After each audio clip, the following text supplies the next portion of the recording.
Sebelum kita masuk ke videonya, ayo subscribe dan nyalakan lonceng notifikasi. Masih abu-abu, walaupun di beberapa media sudah menyatakan kalau tenang, P3K Guru sudah diangkat dalam waktu dekat di tahun P3K Guru yang tahun 2021, 2022. Ya. Tapi bagaimana? Itu belum merata, masih ada yang belum nih. Gimana nih Pak? Ya, ini kisah panjang ya, P3K yang sebelumnya dulu kita ingat ada yang namanya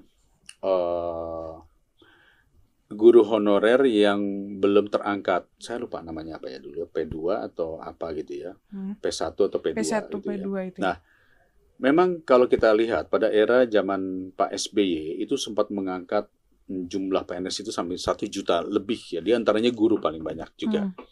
Lalu kemudian hampir 9 tahun tidak ada pengangkatan. Jadi tentu saja setiap tahun selalu ada penambahan guru-guru honorer. Karena setiap tahun juga ada 80 ribuan ASN atau PNS, guru PNS yang pensiun. Pensiun, iya. Jadi sementara sekolah-sekolah perguruan tinggi yang mencetak guru setiap tahun juga menambah ribuan guru. Nah, konteksnya adalah kemana mereka harus bekerja? Pasti ke tempat pendidikan, ke sekolah. Nah, ketika masuk di sekolah, slot PNS-nya tidak bertambah, tetapi kebutuhan untuk mengajarnya juga sangat dibutuhkan, akhirnya terjadi adalah honorer tadi. Nah, masalah terbesar dari honorer adalah, kalau saya lihat ada 2 poin. Tidak terdata dengan baik.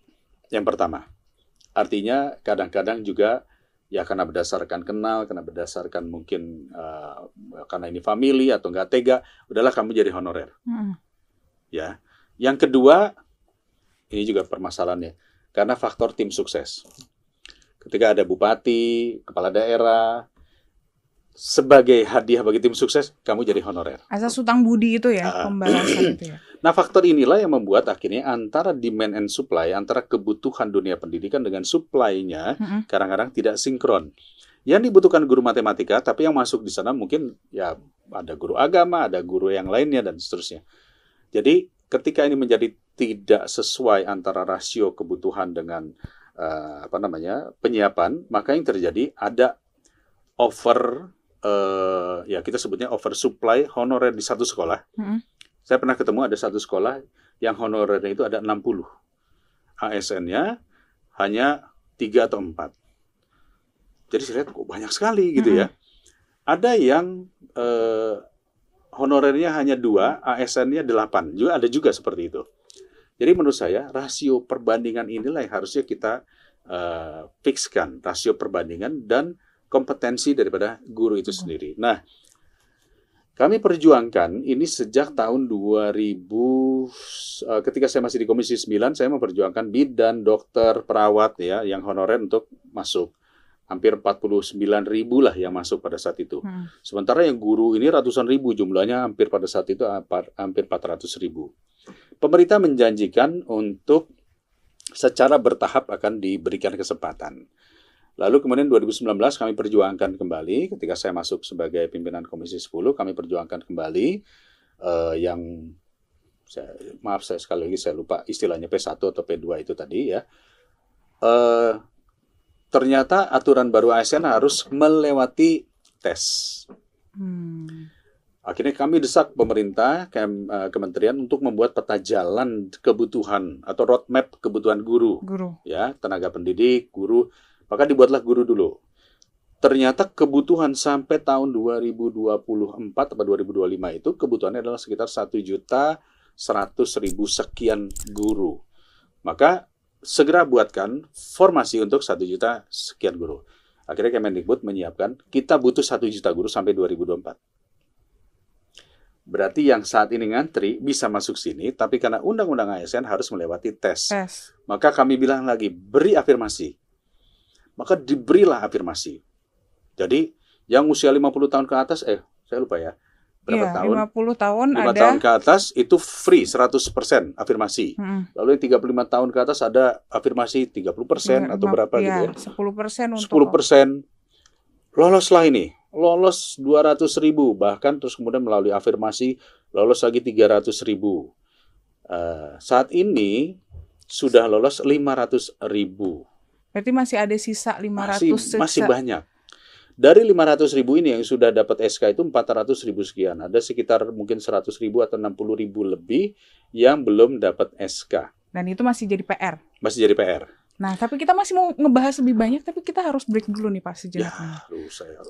Iya. Jadi sedih. Nanti kita tambah waktunya ya. Jadi jangan kemana-mana, tetap di Sudut Dengar Parlemen.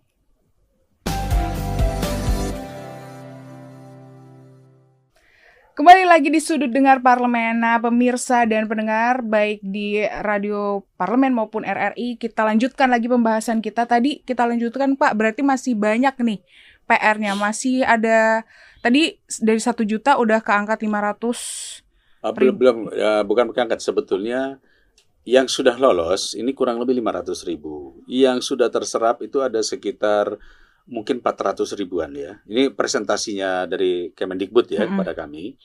Ada 100.000 ini masih menunggu formasi. Nanti saya akan cerita lagi tentang apa yang dimaksud dengan formasi.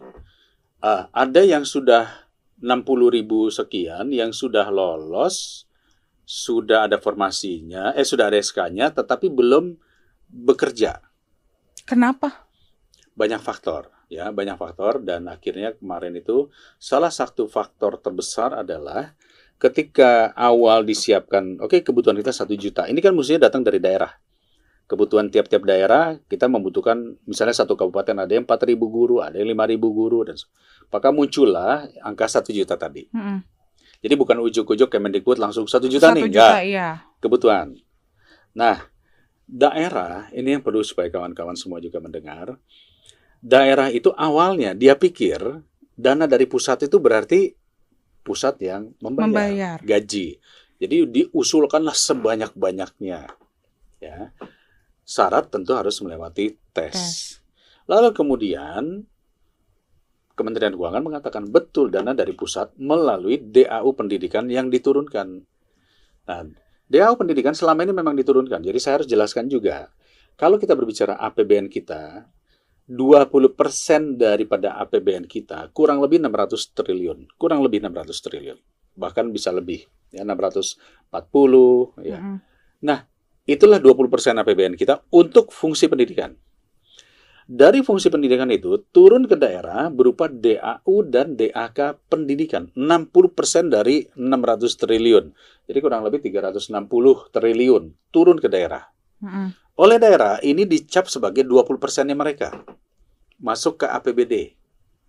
Di dalam APBD ya diolah oleh DPRD, oleh Pak Bupati, Pak Gubernur, diploting untuk bayar gaji-gaji, tunjangan dan sebagainya. Tapi itu sudah sesuai dengan mestinya. Mestinya pemerintah daerah menyiapkan 20%-nya sendiri. Kalau undang-undang itu begitu. Jadi 20% ada bantuan DAU-DAK dari pusat, itu nggak boleh diklaim sebagai 20%-nya daerah. Daerah harus menyiapkan sendiri 20%-nya. Jadi sehingga jadi nambah jadi 26, 28, 20, 30 gitu. Tapi ini kadang-kadang ini digenapin. Daerah hanya menambah mungkin sekitar 6%, 7%, 10%. Nah, posisinya adalah anggarannya tidak akan cukup. Nah, dari 600 triliun tadi yang 60%-nya turun ke daerah, ada sekitar 25%-nya itu dikelola oleh kementerian lembaga lainnya yang menyelenggarakan pendidikan. Di situ ada Kementerian Kesehatan menyelenggarakan pendidikan, Akademi Kesehatan pariwisata, PU juga ada, akademi-akademinya, Politeknik, termasuk juga ya IPDN, ya, termasuk juga mungkin TNI, Polri yang menyelenggarakan pendidikan itu ambilnya dari dana fungsi itu. Kementerian Agama sendiri 40 triliun dana dari situ. Berarti kemarin kan sempat ramai di Komisi 10 juga terkait dengan harusnya Kementerian Keuangan hadir untuk menjelaskan ini, tapi tidak hadir. Nah, masyarakat mungkin beranggapan kan udah ditransfer DAU-nya, harusnya sudah mendapatkan dong, tapi ternyata masih ada curhatan. Kok gaji saya harusnya 4,5 jadi 3? Saya kembali lagi ya. Jadi artinya anggaran yang dikelola oleh Kemendikbud itu hanya 14% daripada total 360 triliun. Dari total 600 triliun yang dikelola oleh Kemendikbud itu hanya 14%. Belum untuk PUPR. PUPR untuk pembangunan sekolah, pembangunan itu di PUPR. Tapi apakah itu sudah dijelaskan juga dari kementerian? Dijelaskan ke kami, tapi kan masyarakat nggak ada yang tahu. Masyarakat tahunya 20% di Kemendikbud. Kira-kira gitu. Nah, jadi akhirnya kembali, ketika pemerintah daerah tahu bahwa dana itu, DAU itu earmarking untuk bayar guru misalnya, tapi di daerah ketika menjadi APBD, mereka sudah plotting untuk kesana kemari. Ya, fungsi pendidikan juga, tapi kesana kemari. Iya. Jadi mereka tidak siap. Jadi yang tadinya mengusulkan 5.000 di cut down hanya mengusulkan 1.500. Oke, sampai Kira-kira gitu. Nah, jadi akhirnya, maaf ya, saya hanya tahunya di Komisi 10 ya, di komisi yang lain saya tidak tahu. Akhirnya kami paksa, push. Kami tidak mau tahu jika pemerintah daerah tidak siapkan formasi, ambil alih oleh pusat. Kemendikbud menjanjikan April, tapi ternyata April sudah lewat, lalu kita tanya kenapa susah mencapai titik temu, karena pemerintah daerah ini domainnya Kemendagri. Oke. Ya kan? ASN ini domainnya Kemenpan RB. Iya. Anggaran domainnya Kementerian Keuangan. Guru domainnya Kemendikbud. Jadi memang menyatukan ini, akhirnya kami paksa terus. Sampai kemarin pada raker, saya termasuk yang mengatakan kapan. Ya. Nggak bisa hanya mengatakan kami baru 2024 bisa, nggak bisa tahun ini. Maka keluarlah RPP yang akan keluar di bulan Oktober. Maka kami katakan finalisasi jika Oktober tidak bisa daerah membuat formasi, ambil alih oleh pemerintah pusat melalui PP yang akan keluar, yaitu RPP itu tadilah rancangan peraturan pemerintah, tapi insya Allah di Oktober ditandatangani presiden, misalnya kan.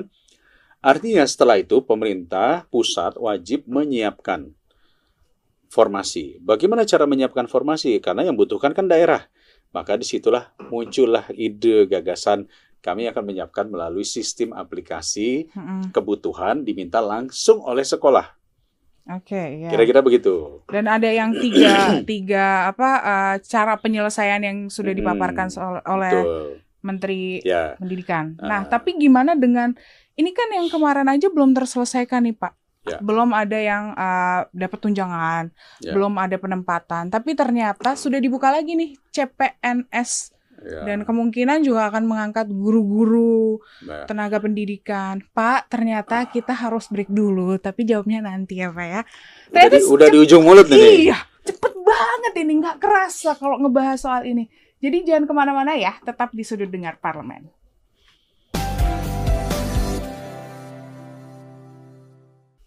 Kembali lagi di Sudut Dengar Parlemen dan masih bareng sama Pak Dede Yusuf. Nah, kita mau ngebahas yang tadi yang saya tanyakan. Permasalahan 2021-2022 P3K belum terselesaikan yang soal guru, baik dari formasi penempatan ya, kemudian tunjangan yang belum turun secara maksimal, bahkan ada yang 3 bulan baru dibayar. Sekarang pemerintah sudah membuka CPNS. Nah, gimana nih Pak? Kekhawatiran masyarakat tuh lebih. Memang masyarakat wajar memiliki khawatir. Kami pun DPR ya khawatir karena di dalam pemerintahan kita ini masalah koordinasi ini menurut saya sesuatu yang sangat tidak bisa dipegang. Ya, satu contoh saja, dana bos. Dana bos itu mestinya kita rencana itu sesuai dengan kesepakatan Menteri Pendidikan Februari sudah harus turun. Tapi realitanya April banyak yang belum turun. Ketika kami tanyakan, dari pihak Kemendikbud juga menyampaikan bahwa memang sekarang ada aturan dari Kementerian Keuangan bahwa pencairan itu setelah pertanggungjawaban yang sebelumnya masuk. Saya bilang, kalau saya sebagai kepala sekolah, biasanya kepala sekolah itu menalangi terlebih dahulu dana-dana yang harus dikeluarkan untuk pembayaran gaji dan sebagainya. Jadi kalau dia menalangi 3 bulan, itu bisa jual mobil dia. Kalau sampai nalangin 6 bulan, jangan-jangan jual rumah. Iya. Memang ini sangat memprihatinkan. Metode pengiriman dana. Tetapi ya, sebagaimana kita ketahui, bahwa Kementerian Keuangan pun sangat, kalau saya katakan sangat prudent dalam hal ini. Entah prudent atau entah anggarannya yang nggak ada. Ya. Sehingga dalam penyaluran tuh, ya sulit lah. Faktor sulitnya ini besar sekali. Tentu kami dari Komisi 10 hanya bisa mendesak Kementerian Pendidikan. Inilah pentingnya kami mendorong waktu itu pansus kan ya, kita bikin pansus. Tapi hampir semua komisi, pada saat itu saya komisi 10, komisi 9, komisi 8, komisi 2, komisi 4, semua udah siap, ini kita dorong pansus. Bahkan kita audiensi dengan Pak Muhaimin sebagai wakil ketua DPR urusan Kesra. Tapi ya keputusan akhir ada di ketua DPR tentunya untuk menjadi pansus. Ya sampai sekarang nggak jalan, berarti mungkin ditolak pansus tersebut. Maka kami berjuang di masing-masing komisi kami. Nah, jadi konteksnya adalah saya mau lihat dari sisi itikat baiknya dulu. Kemendikbud punya itikat baik memberi ruang. Dari 1.600.000 mendaftar, 400.000 sudah ber-SK. Bahkan sudah bergaji. Hanya yang bergaji ini nggak pernah datang ke kami lagi. Pak, kami sudah dapat gaji loh. Nggak gitu. Confirm ya. Harus kami panggil juga. Nah, yang 100.000 belum dapat formasi, belum dapat gaji, inilah yang terus-menerus bersuara. Jadi akhirnya seolah-olah belum progres. Padahal menurut saya ini sudah progres. Sudah ada progresnya, Sudah ada cuman progresnya. belum semua. Belum semua on progress. Jadi menurut saya berhusnuzon. Saya berprasangka baik bahwa ini masih on progress. Bahwa memerlukan dukungan semuanya lah ya, untuk bisa membantu merespon kepada pemerintah, baik itu tadi Kemenpan RB melalui bagaimana penetapannya, pemerintah daerah untuk membuka formasi, daerah harus membuka formasi terus, jangan ada ketakutan. Nah, nanti saya cerita kenapa mereka takut. Dan juga Kemenpan RB, Kemendagri, Kemenkeu untuk keuangannya ya. Nah, masalah terbesar sekarang, isu terbesar saat ini adalah, ini yang mohon juga kawan-kawan, terutama bagi para guru-guru honorer, juga harus pahami. Ada sekian ratus kepala daerah dan gubernur berakhir di September ini. Oke. Jadi kalau dia berakhir di September ini, dan kemudian dia harus memutuskan untuk APBD-nya itu, katakanlah, menjadi bagian daripada pembayaran tunjangan ataupun gaji guru, ini adalah momen bagi dia, momen terakhir. Dia akan selesai jabatannya. Dan belum tentu dia maju lagi. Jadi apakah secara politik dia nanti kalau saya bikin kebijakan ini terus di ujung kemudian daerah tidak bisa membayar, yang dituntut nanti dia. Jadi pemikiran inilah yang membuat mereka akhirnya nggak berani mengambil keputusan. Apalagi nanti dilanjutkan oleh PLT sampai 2024. Bisa tidak untuk dilanjutkan. Bisa tidak untuk dilanjutkan. Kedua, banyak juga kepala daerah, jangan-jangan ini hanya sampai 2024. Setelah 2024 terjadi pergantian pemerintahan, apakah menjadi beban daerah kah atau menjadi beban pusat kah? Ini masih pertanyaan dan tidak bisa dijawab pemerintah pusat. Kalau pemerintah pusat mengatakan bahwa ini akan terus berlanjut, keluarkanlah PP, peraturan pemerintah. Karena kalau tidak, daerah pun kadang-kadang juga masih, nanti bagaimana nih ya, jadi beban kita nggak? Bimbang ya, jadi untuk masih mengambil bimbang. keputusan ini. Makanya harapan terakhir kita ini adalah pemerintah mengeluarkan PP, yaitu yang dijanjikan di bulan Oktober. PP harus menyangkut juga masalah adalah keyakinan bahwa kewajiban pemerintah pusat memberikan tunjangan gaji dan tunjangan ini melalui skema terserah.